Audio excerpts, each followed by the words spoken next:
Bien, jóvenes, vamos ahora con la sección B, ¿sí? Vamos a resolver los textos rápidamente, todos los que podamos resolver en esta parte B, ¿no?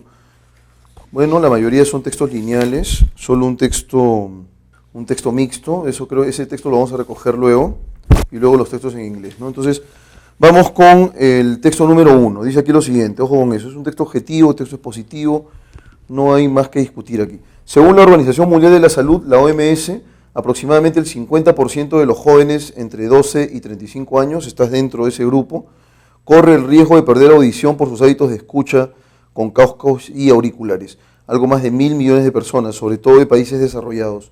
Además, aproximadamente el 40% se expone a ruidos demasiado altos en locales de ocio como bares y discotecas. A menos de que se implementen políticas de salud pública eficaces, la entidad estima que 1 de cada 10 personas sufrirá de audición discapacitante para el año 2050, el doble que ahora. Los sonidos fuertes pueden producir sordera o pérdida de audición. ¿Por qué razón ocurre esto, no? ¿Por qué razón los sonidos fuertes generan sordera o pérdida de audición? Porque dañan células especializadas de la cóclea, que se llaman células pilosas, ¿no? Estas células las tenemos entre 20.000 y 30.000, y le ocurre que estas células se van perdiendo, no solamente por el ruido fuerte, sino también por el paso de los años, y son células que no se pueden regenerar, no se renuevan, entonces vas perdiendo la audición, las células pilosas, porque dañan células especializadas de la cóclea, una parte muy sensible del oído interno. Cada uno nacemos con entre 20.000 y 30.000 células receptoras del sonido. Y con esas tenemos que vivir toda la vida, explica Isabel Varela Nieto, experta en neurobiología de la audición y jefa del grupo Ciberer, dedicado a enfermedades raras. Cuanto más alto esté el volumen y mayor sea la duración del sonido, peor será el deterioro.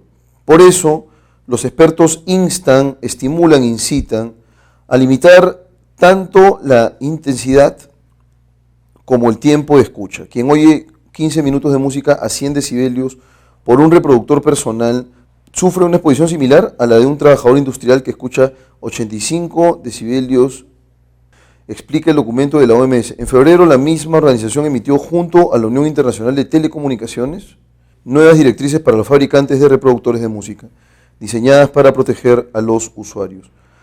Recomendamos incorporar funciones en los móviles y dispositivos que informen al usuario sobre los decibelios que está escuchando y cuánto sonido ha consumido en el día y la semana, explica Shili Chata, otorrinolaringóloga y responsable del programa de la OMS para la prevención de sordera y pérdida de la audición. La gente podrá saber cuánto escucha para controlar a lo que se expone. También proponen incorporar funciones de seguridad automáticas como un reductor de volumen. Me parece que el celular ya tiene eso, que se active cuando se haya superado el margen recomendado de exposición. Bueno, esto es lo que hay. Entonces ya sabes, si eres una persona dada a escuchar música del smartphone a través de cascos, a través de auriculares, bueno, eres en realidad una potencial víctima de pérdida de audición, ¿no? No necesariamente sordera completa. Así como hay tipos de ceguera, hay tipos también de sordera, ¿no? Personas que escuchan bajo, por ahí algunas que utilizan algún micro, que tienen implante coclear y otras que simplemente no oyen nada. Ahora, nos están indicando en efecto que el hecho de perder la audición está vinculado con la pérdida de células pilosas, ¿no? Que son células que se instalan en el oído interno, ¿no? Tenemos el oído externo, oído medio y interno. En el oído interno donde hay una cóclea, y esa cóclea a su vez está asociada con el estribo, que es un huesecillo que le da cierta movilidad a la energía acústica. Simplemente estas células van muriendo poco a poco y son células que no se pueden regenerar, ¿no? Son células que una vez que mueren ya murieron y no hay manera de poder incrementar el número. Hay que tener mucho cuidado con el uso de los smartphones, ¿no? Y sobre todo de la música y de alto volumen, eso puede generar algún tipo de complicación. El autor fundamentalmente tiene la intención de, ¿cuál es la intención? Exigir a los fabricantes. No hay ninguna intención de exigencia, ¿no? Así que la A no puede ser ni a balas. Informar puede ser, porque informa. Reprochar, menos, no hay ningún reproche aquí. Hacer conocer, nos quedamos entre la B y la D. Informar sobre los esfuerzos que realizan la OMS y la UIT para evitar que los jóvenes de los países desarrollados sufran de sordera. No, porque eso no pasa únicamente por los dispositivos móviles, ¿no? Y bueno, ahora vamos con la alternativa D, hacer conocer un informe advirtiendo que escuchar música con volúmenes altos es un grave riesgo para la audición. Esa es la clave. La clave sería la alternativa D. La palabra exposición, ¿qué connota? ¿Cuál sería la palabra que mejor se vincula con exposición? Oye, acá es exponer, en realidad ni siquiera es exposición, han debido colocar un verbo, ¿no? Exposición, exponer. La palabra exponer, que es un verbo que connota afronte, letalidad, recepción, peligro, ¿no? Aproximadamente el 40% se expone a ruidos demasiado altos en locales de ocio como bares y discotecas. Entonces, aquí la clave correcta en el caso de exposición es peligro, porque te puedes quedar sordo, pues. Exponer, peligro. Pregunta número 3. Para menguar la cuantía de la sordera que afectaría especialmente a los jóvenes, las autoridades pertinentes deben tomar medidas urgentes como exigir a los propietarios de los locales de ocio que en sus ambientes, ¿no?, prohíban el ingreso de motociclistas con cascos y auriculares, censuren la música interpretada con instrumentos electrónicos. ¿Qué tiene que ver eso? Retiren aparatos electrónicos que requieren micros y parlantes. Y finalmente informen los decibelios de la música que emiten sus aparatos, ¿no? La clave correcta sería la alternativa D nuevamente. Se infiere que las nuevas directrices de la Organización Mundial de la Salud y de la Unión Internacional de Telecomunicaciones serán efectivas siempre y cuando los fabricantes de los reproductores de música cumplan con las recomendaciones. Las autoridades conozcan los decibelios que emiten los reproductores de música. Alternativa C, D, los reproductores de música alerten a los usuarios los decibelios que emitan. Entonces, en este caso, estas nuevas pautas prescritas por la Organización Mundial de la Salud y la Unión Internacional de Telecomunicaciones van a ejecutarse de forma efectiva, eso es lo que nos está diciendo la pregunta, y eso es lo que debemos deducir, pero tiene que haber alguna condición para que eso pase, ¿no? Yo no puedo, por ejemplo, colocar, tengan cuidado con escuchar altos decibelios porque va a hacer daño, y se acabó el asunto, ¿no? Las directrices, estas pautas, van a poderse ejecutar sí y solo sí existe un control, y si hay control, la clave es la B, ¿no? Los usuarios de reproductores de música controlen los decibelios que escuchan. Pregunta número 5. Si una población aledaña al aeropuerto estuviera expuesta a la escucha constante de ruidos con un volumen igual o superior a los 85 decibelios, probablemente.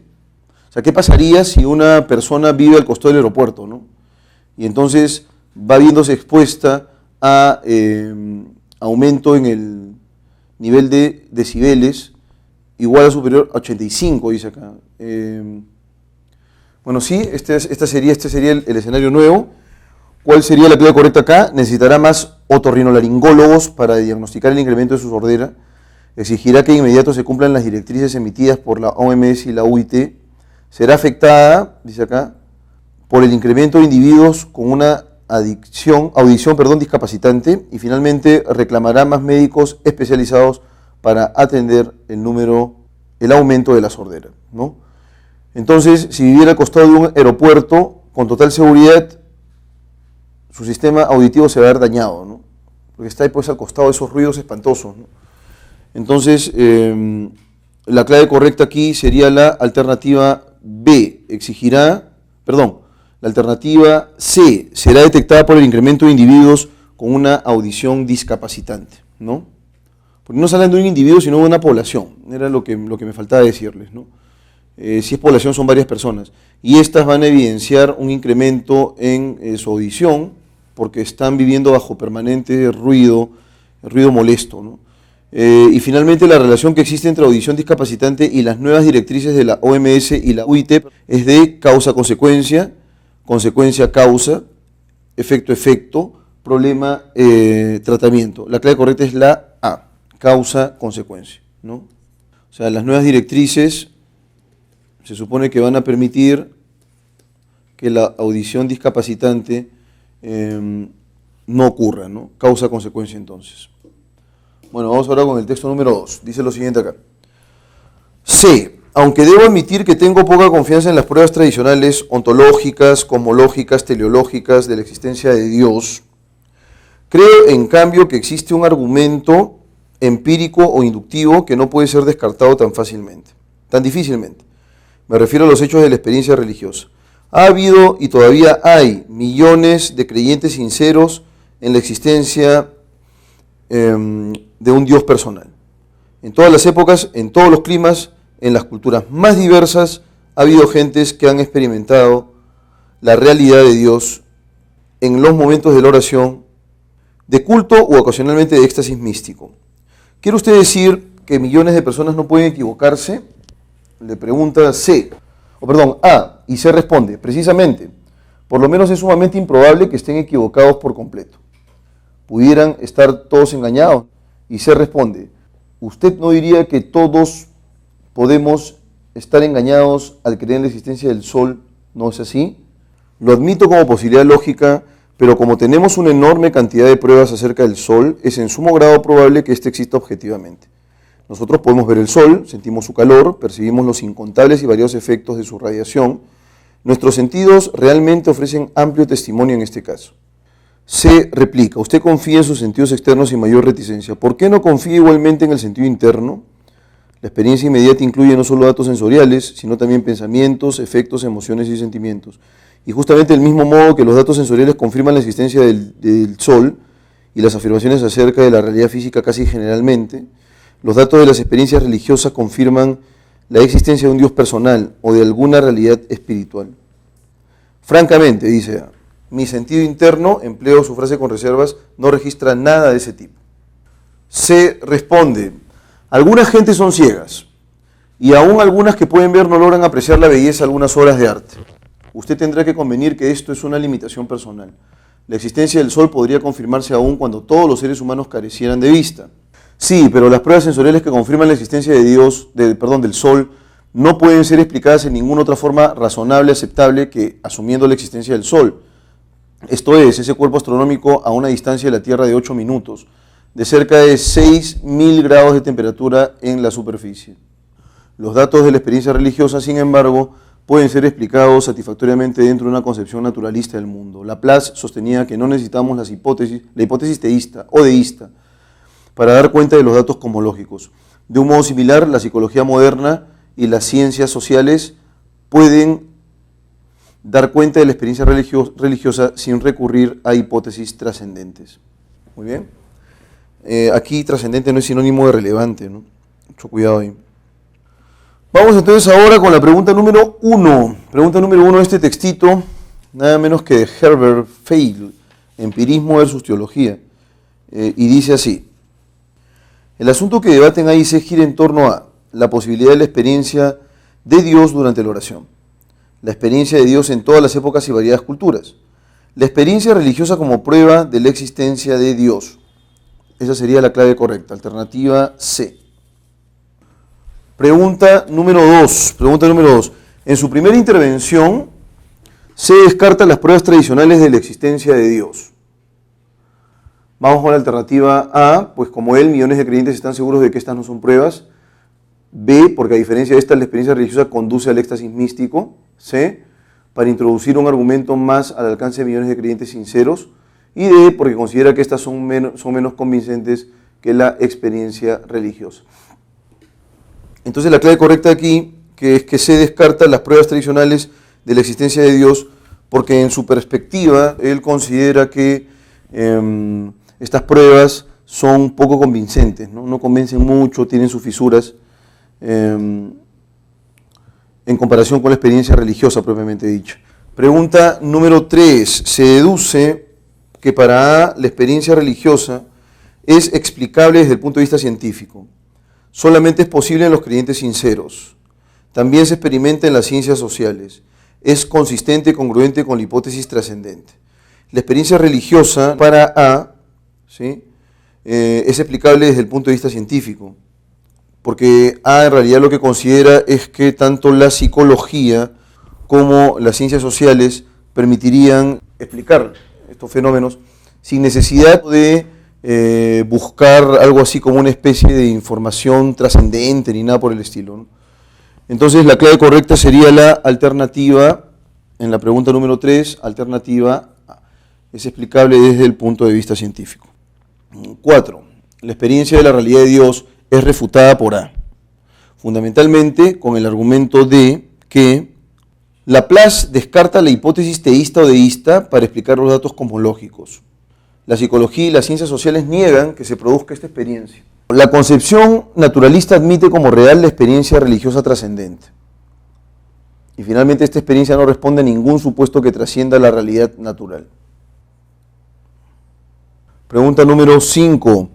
En el texto el término ciego se refiere a alguien incapaz de experimentar la realidad de Dios, que solamente experimenta la realidad del sol, que puede apreciar la belleza solo con el tacto, a alguien con un agudo sentido interno para apreciar a Dios, a pesar de no ver, ¿no? Entonces, ¿cuál sería la clave? Ciego se refiere a alguien incapaz de experimentar la realidad de Dios. La experiencia religiosa, cuando el individuo dice, no, eso no es para mí, yo no creo en Dios, es lo que se está perdiendo, ¿no? Por esa razón la clave es la A, ¿no? El ciego se refiere a una persona incapaz de experimentar la realidad de Dios. Vamos ahora con la pregunta número 6. El argumento empírico o inductivo es consistente para C porque, ¿en qué consiste este inductivo? ¿No? Ir evaluando casos particulares, atomizando, digamos, las hipótesis, hasta que finalmente tú puedes marcar un ápice de generalidad, ¿no? Ese ápice de generalidad puede ser considerado como un mal procedimiento en términos epistemológicos, pero es lo que hay, ¿no? El argumento empírico inductivo es consistente para C porque permite probar la certeza de la existencia de Dios. Sí, efectivamente. Se supone que todo se reduce a pruebas, ¿no? B, se sustenta en su experiencia personal de la realidad de Dios. C, incluso A, lo asume porque se sustenta en el sentido interno. Y finalmente D, es objetiva como la existencia del sol y de la realidad natural. Aquí nuevamente la clave correcta es la alternativa A, ¿no? Si el argumento empírico inductivo es consistente para C porque permite probar la certeza de la existencia de Dios, ¿no?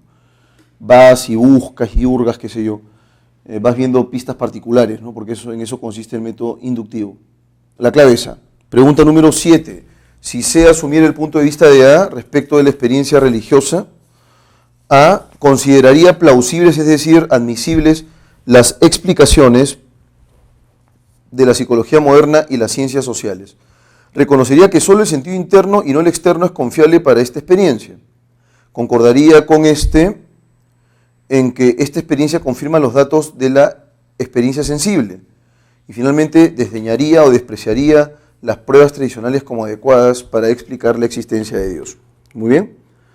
En este caso concreto, si C tomara partido por la propuesta de A respecto de lo que implica la experiencia religiosa, lo más probable es que esté de acuerdo en lo que sea que fuere, estamos de acuerdo en la experiencia religiosa, la coincidencia o el punto de coincidencia entre C y A es que este último, o para este último, los datos recogidos o recolectados van a permitirnos tener un soporte empírico mucho más sólido, ¿no? Entonces confirmaría los datos de la experiencia sensible alternativa C.